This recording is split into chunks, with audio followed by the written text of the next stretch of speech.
warahmatullahi wabarakatuh. Salam sejahtera untuk kita semua. Terima kasih untuk teman-teman yang sudah hadir pada hari ini. Ketemu lagi dengan saya di mata kuliah Matematika Keuangan dengan pengampunya saya sendiri, Rifki Chandra Utama. Dan pada pertemuan ini kita akan melanjutkan materi kita dari pertemuan sebelumnya, yaitu anuitas. Pada pertemuan ini kita akan membahas mengenai jadwal amortisasi yang memiliki CPMK, yaitu mampu mengevaluasi masalah outstanding loan balance. Kemudian yang berikutnya adalah mampu mengonstruksikan jadwal amortisasi. Jadi ada dua yang akan kita bahas di pokok bahasan atau bab yang ini. Kemudian untuk referensi sendiri menjadi tetap seperti sebelumnya, yaitu ada dua. Yang pertama Wilders dengan judul Financial Mathematics, dan kemudian Kellison Theory of Interest. Dan sekarang juga saya sedang mengembangkan referensi untuk matematika keuangan sendiri, yaitu buku matematika keuangan yang insya Allah dalam waktu dekat akan diterbitkan dan bisa menjadi referensi kita di mata kuliah matematika keuangan 1 dan 2. Selanjutnya, sebelum kita melanjutkan pembahasan kita mengenai jadwal amortisasi, kita sedikit mengingat kembali materi kita pada waktu sebelumnya, yaitu mengenai anuitas. Nah, silakan teman-teman, saya minta teman-teman mahasiswa untuk mengerjakan materi yang sudah ada di layar. Silakan di-scan dan kemudian bisa dikerjakan. Saya berikan waktu 10 menit untuk mengerjakan, dan hasilnya silakan dikirimkan kembali.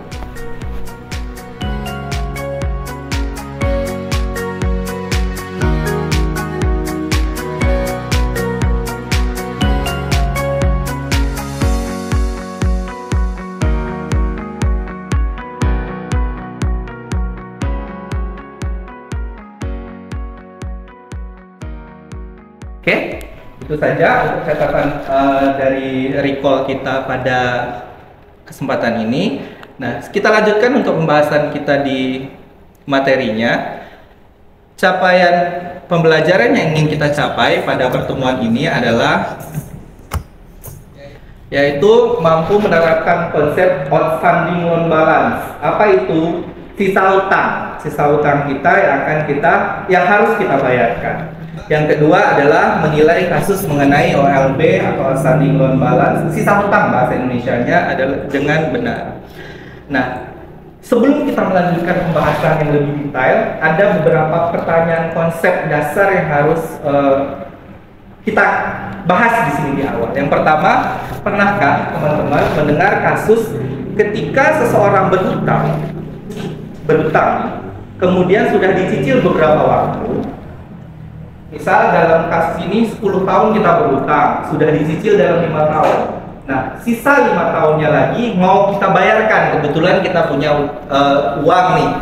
Setelah tiba-tiba ke banknya atau ke tempat hutangnya kita dapat denda. Pernah nggak mendengar kasus seperti itu? Pernah? Pernah.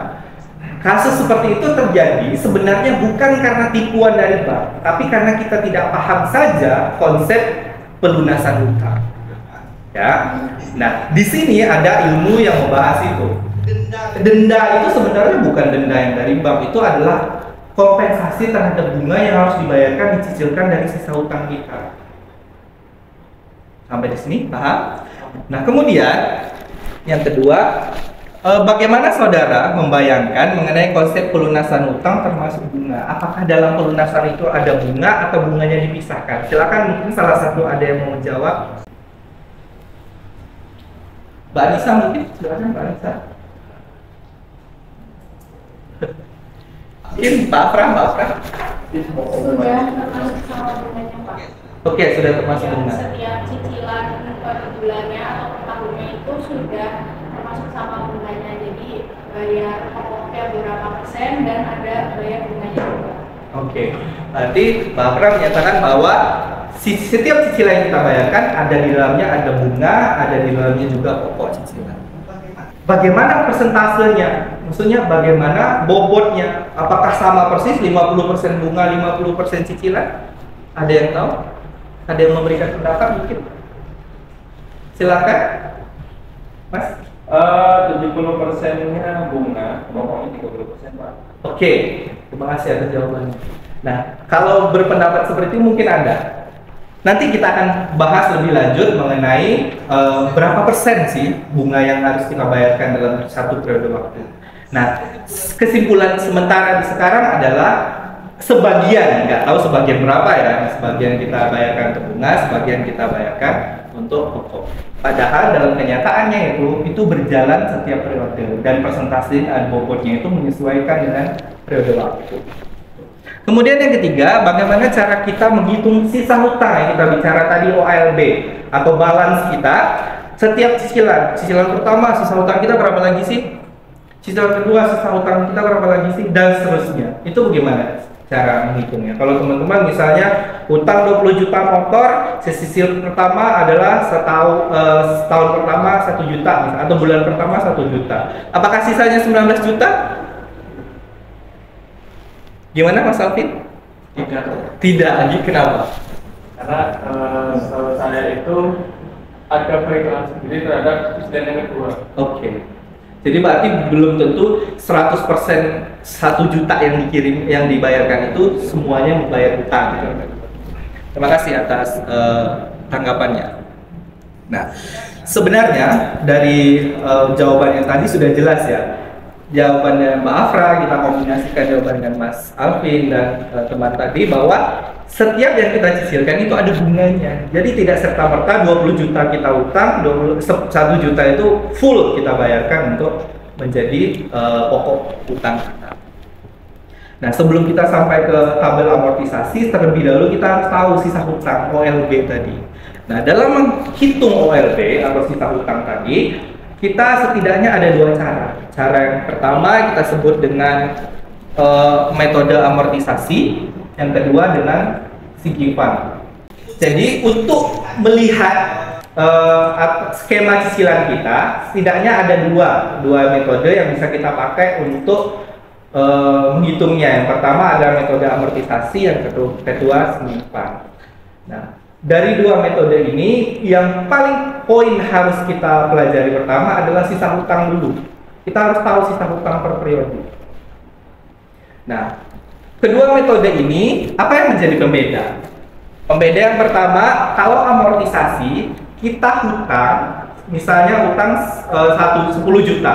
Ya, kita cicilkan langsung kepada pemberi hutang. Kalau kita hutang ke bank, langsung kita bayarkan ke bank per periode waktu. Sedangkan kalau ada sinking fund atau dana pelunasan kalau bahasa Indonesianya, yaitu kita utang ke bank tapi kita nabung dulu, misalnya ke emas atau kita nabung ke saham dan seterusnya. Nanti di akhir jatuh tempo kita bayarkan secara lunas full pokok utangnya, sedangkan cicilan bunganya tetap kita bayarkan per periode. Paham sampai di sini?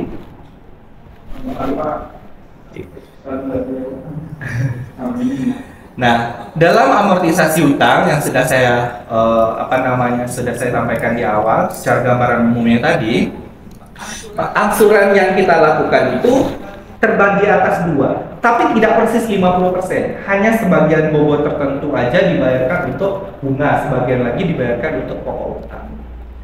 Gitu. Kenapa butuh teman-teman mempelajari ini? Karena sebagai orang tua ya, sebagai orang keuangan kita harus paham estimasi berapa tahun lagi sih, berapa denda yang harus kita bayarkan, berapa bunga yang harus kita bayarkan ketika kita melunasi di luar waktu yang harus kita yang harus menjadi perjanjian.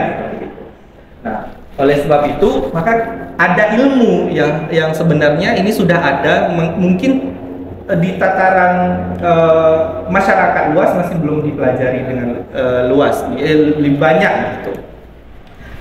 Nah, kemudian sebelum mencapai tabelnya, pertama kita akan membahas besar cicilannya dulu. Kalau kita punya utang, berapa sih besar cicilan yang kita bayarkan?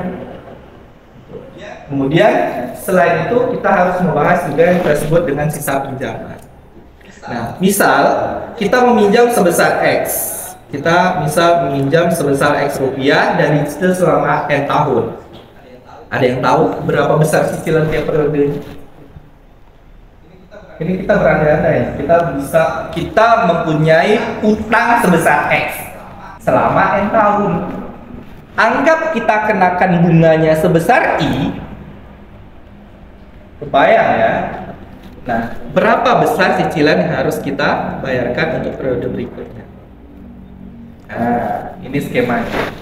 Jadi, besar utang kita adalah sebesar X. Dan kita misalkan cicilan kita sebesar A untuk sekian periode. Jadi anggap bahwa timeline kita di sini A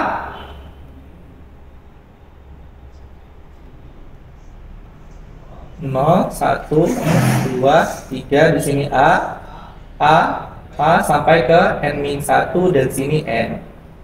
Sini A, di sini A. Oke. Nah, ini cicilan ini kita sebut dengan anuitas dan disimbolkan dengan A siku N dengan suku bunga I. Ini simbolnya seperti ini. Besar cicilan ini sebesar A dengan anuitasnya dihitung dengan rumus ini. A siku N dengan bunga 1. Ini tuh sebenarnya menggambarkan bahwa besar cicilan yang dibawa ke saat sekarang. Kita kan sudah belajar anuitas ya, cicilan periodik ya. Nah, dari materi yang sebelumnya kita gunakan bentuk anuitasnya setara dong. Utang kita harus setara. Utang kita sekarang harus setara dengan nilai sekarang dari seluruh cicilan kita. Benar? Kalau nggak setara nih nggak bisa kita hitung. Berarti ada kesalahan perhitungan atau kesalahan dari perjanjian. Misal ada korupsi. Begitu. Kemudian setelah kita mendapatkan rumus dasarnya ini, kita bisa menentukan bahwa besar cicilan kita adalah besar utang dibagi dengan anuitasnya. ANI. A untuk N terus dengan bunga. Oke. Sampai di sini ada yang mau ditanyakan? Ini silakan aja bertanya. Misalnya kalau bingung, kalau kalian beneran bingung silakan bertanya. Silakan Mas Alvin bertanya. Ini terkait mungkin perhitungan bank sama lah. Oke. Sama. Antara bank konvensional dengan bank syariah, apakah menggunakan rumus yang sama? Oke. Itu pertanyaannya? Oke, terima kasih. Perhitungannya itu sama persis, cuma istilahnya aja yang diganti. Sebenarnya ya secara falsafah. Nah, akad dan istilahnya. Pertama, kalau di sini suku bunga I itu kalau konvensional kita sebut suku bunga. Kalau bahasa syariahnya adalah margin. Itu margin. Oke. Kemudian yang berikutnya adalah kesepakatan. Kesepakatan itu ya akad itu tadi. Kalau di konvensional akadnya adalah ya terserah di bank. Maksudnya ketika ada penambahan atau pengurangan suku bunga yaitu kebijakan dari bank. Makanya bank konvensional itu biasanya mengumumkan cicilannya itu per tahun. Kalau estimasinya tahunan begitu. Sedangkan kalau dalam bank syariah mereka harus konsisten dari awal sampai selesai, tidak ada perubahan suku bunga apapun. Makanya perhitungan di marginnya ini perlu perhitungan yang lebih luas karena berapa lama periode pelunasannya itu tadi. Ya, belum tentu kan periode sekarang itu stabil sama dengan periode yang mendatang. Ada lagi?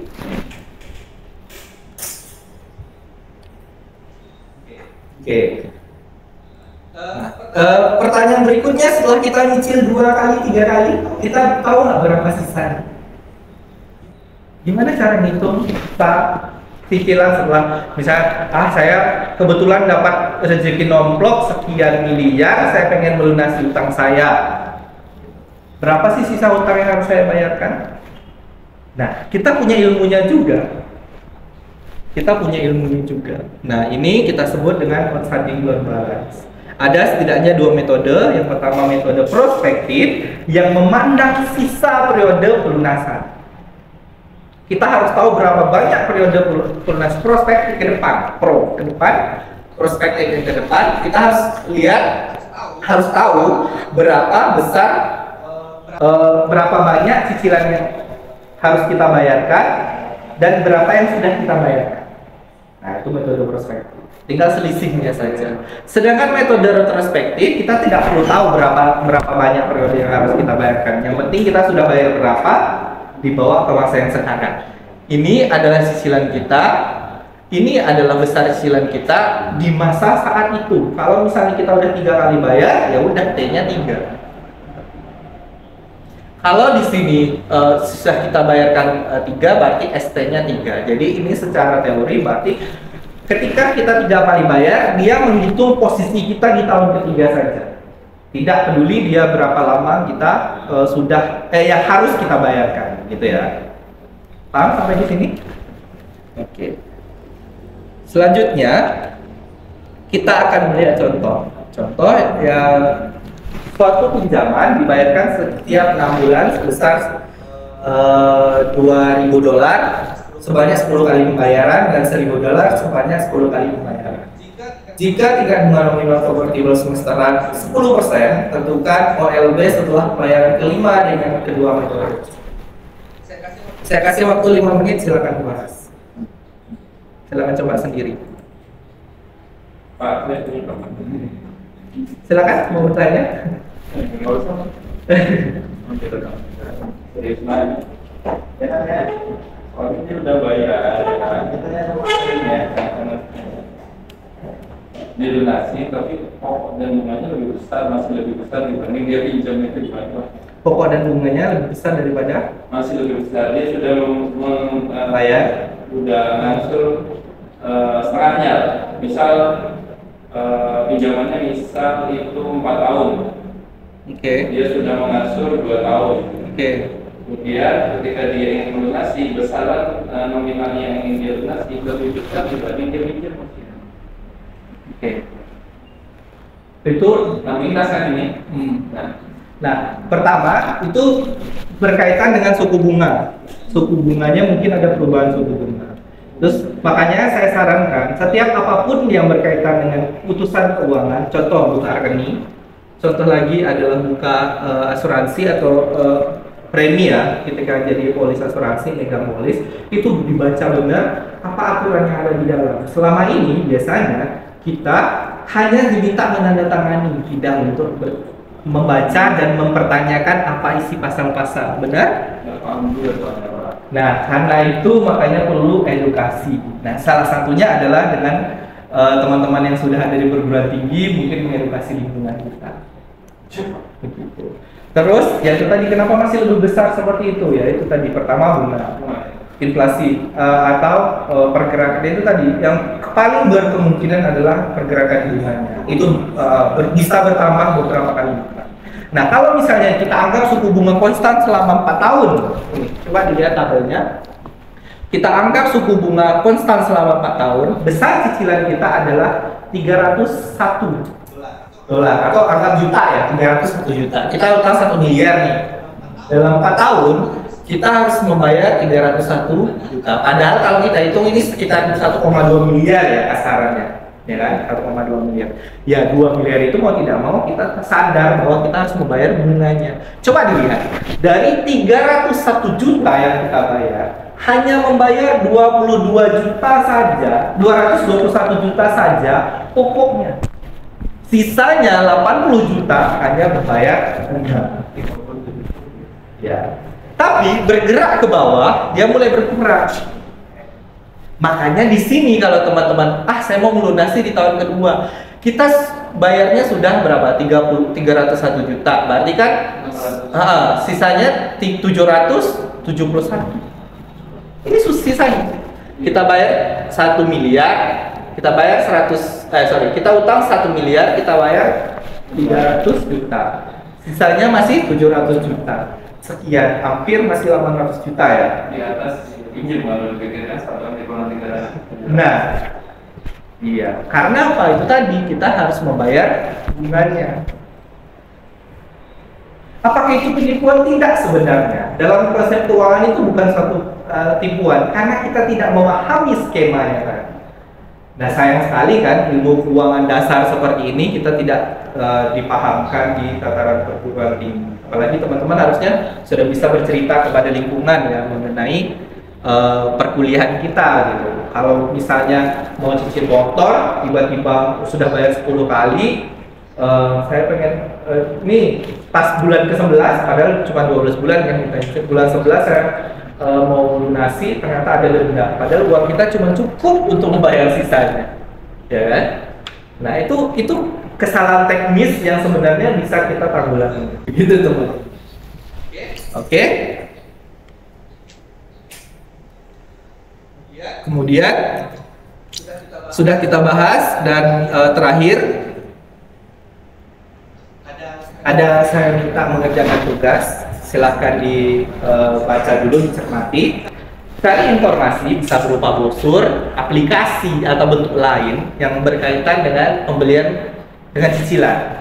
Misalnya paylater itu kan aplikasi ya maksudnya ya. Tapi mereka hanya menampilkan bahwa sebulan cicilannya segini, 3 bulan segini, sekian bulan segini. Nah, kemudian kalian bentuk dalam atau ceritakan dalam bentuk narasi di HPS, minimal 1 lembar HPS, boleh lebih, bahkan boleh berapa puluh lembar juga terserah. Apa yang menjadi pembahasan teman-teman? Yang pertama adalah informasi yang disampaikan apakah sudah jelas, termasuk bunganya, persentasenya, pokok dan bunga yang harus dibayarkan, bobot atau persenan bunganya berapa, apakah sudah jelas di sana. Kemudian aturannya apakah sudah jelas dari brosur atau aplikasi yang kalian temukan.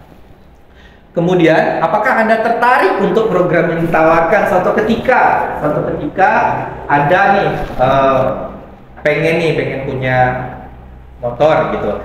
Saya sudah dapat brosurnya, kalau cicilan motor yang paling mahal mungkin akan gitu ya. Nah, sekian per periode, kemudian apakah Anda tertarik dengan skema ini? Kemudian yang ketiga, bagaimana tanggapan Anda tentang informasi yang Anda dapat di brosur, di aplikasi, atau bentuk-bentuk lain yang tadi yang Anda dapatkan? Tanggapannya, maksudnya ya mengenai informasinya, apakah kredibel atau dipercaya atau tidak tempatnya, dan seterusnya.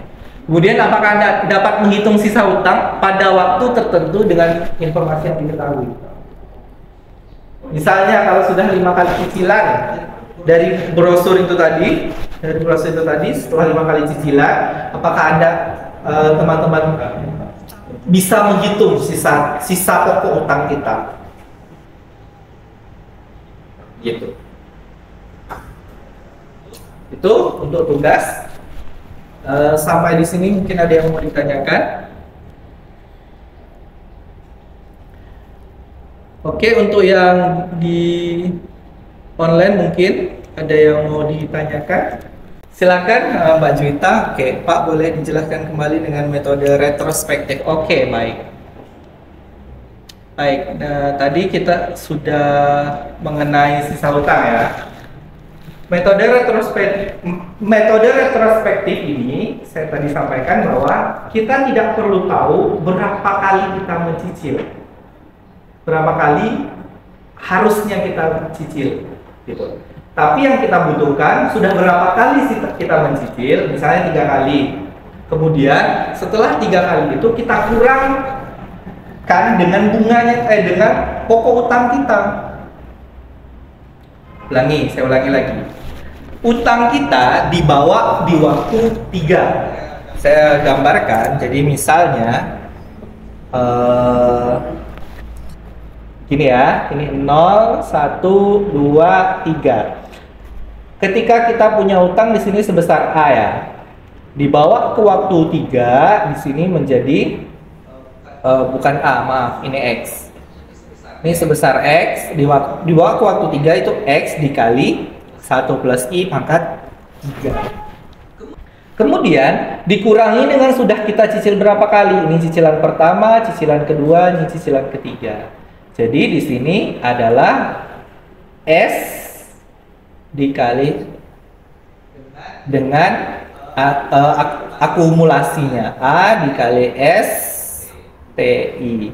Nah, ini adalah metode retrospektif. Dia hanya mengurangi pokok utang kita ya di awal, tapi di bawah waktu 3. Berarti kan ada unsur bunganya tadi ya.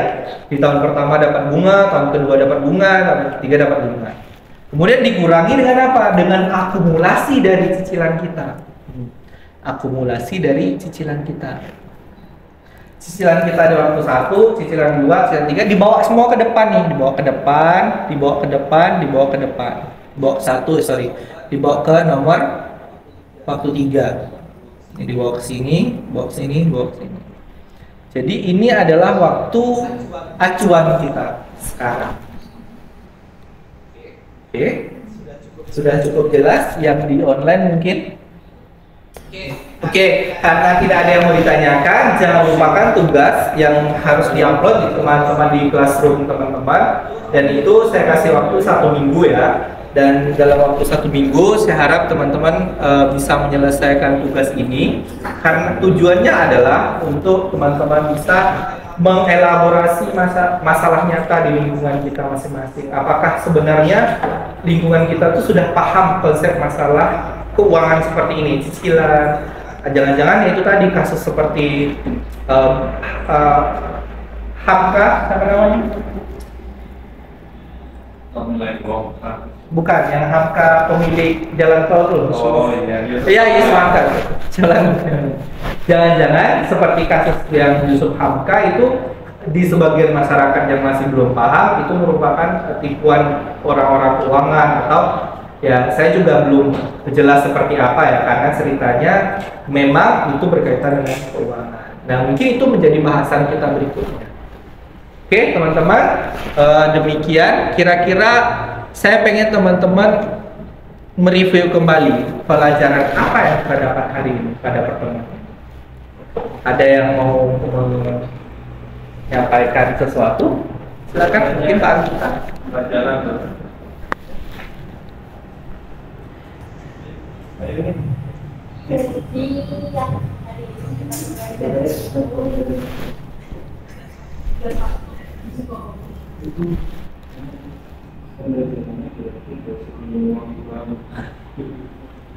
Jadi silakan. Saya sudah belajar tentang bagaimana cara menghitung sisa hutang dengan metode amortisasi dan juga sinking fund. Kemudian kita bisa mengetahui seberapa banyak atau seberapa besar cicilan yang sudah kita bayarkan dengan dua metode tadi, prospektif dan juga retrospektif. Saja? Ya. Terima kasih. Ada lagi yang lain mungkin? Oke. Jadi kesimpulan kita pada pertemuan ini setidaknya kita ada beberapa poin yang menjadi pembelajaran kita hari ini. Yang pertama adalah konsep dasar bagaimana sih cicilan itu. Kemudian apakah di cicilan itu sudah punya bunganya atau pokoknya saja, itu kita setidaknya sudah tahu. Kemudian berapa sisa utang kita pada cicilan kesekian, cicilan kedua, ketiga dan seterusnya, agar kita tidak bisa mengefektifkan tabungan kita atau keuangan kita di sudut pandang yang lain gitu ya. Kemudian yang terakhir, saya harap untuk pertemuan berikutnya kita akan melanjutkan materi mengenai tabel amortisasi dan sinking fund. Dalam tabel ini kita akan melihat bagaimana skema investasi, bagaimana skema pelunasan, dan bagaimana pencicilan per periodenya termasuk bunganya juga. Begitu teman-teman, terima kasih atas perhatiannya, terima kasih atas waktunya. Saya tutup pertemuan kita. Terima kasih. Wassalamualaikum warahmatullahi wabarakatuh. Waalaikumsalam.